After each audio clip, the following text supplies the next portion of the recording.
made it to the NBA, even though he was homeless. How could someone go from living on the street to signing $100 million deals and becoming one of the NBA's biggest stars? Well, this is the story of Jimmy Butler.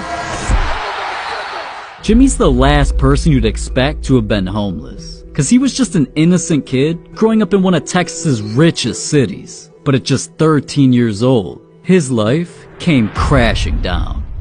Out of nowhere, Jimmy's dad abandoned his family with no explanation. And since Jimmy looked just like the father that betrayed the family, Jimmy's mother just couldn't stand looking at his face. So eventually she snapped at Jimmy and said, "I don't like the way you look.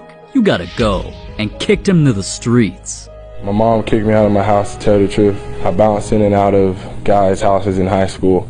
Now you'd think a teenager forced to figure out life for himself would be hard enough.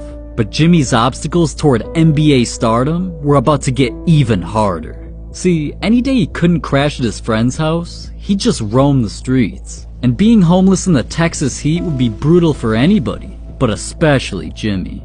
And living like that forced him to make a life-changing decision. So I was always a big football fan. You know, being from Texas, football is big. I think basketball made me third. But then I wasn't a fan of the sun, wasn't a fan of the heat. Plus, I was tiny. Everybody else started growing. I was like, I don't want to get crushed. I'm going to move inside to the AC, shoot at the orange rim. At the time, Jimmy didn't realize just how significant switching sports would become. But he wasted no time signing up for basketball at Tomball High School, where he vowed to become a star athlete. And during his senior year, Jimmy began his basketball career, which led him to making his new best friend, Jordan Leslie. But little did Jimmy know, they were about to become family. I mean, I was always like, man, you can stay tonight. My mom won't care. And then I'd just be like, just one more night. And it just kind of developed into a week and then a month. Jimmy finally found himself a permanent home. But more importantly, he felt love and support. Jimmy knew this family took a risk bringing a stranger into their lives. So he couldn't let them down.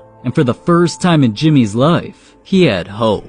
His basketball days were only beginning. And yet, he instantly set a goal most kids could only dream of, making the NBA. But Jimmy was determined, and that year the journey started off strong, because he committed to playing basketball for Tyler Junior College.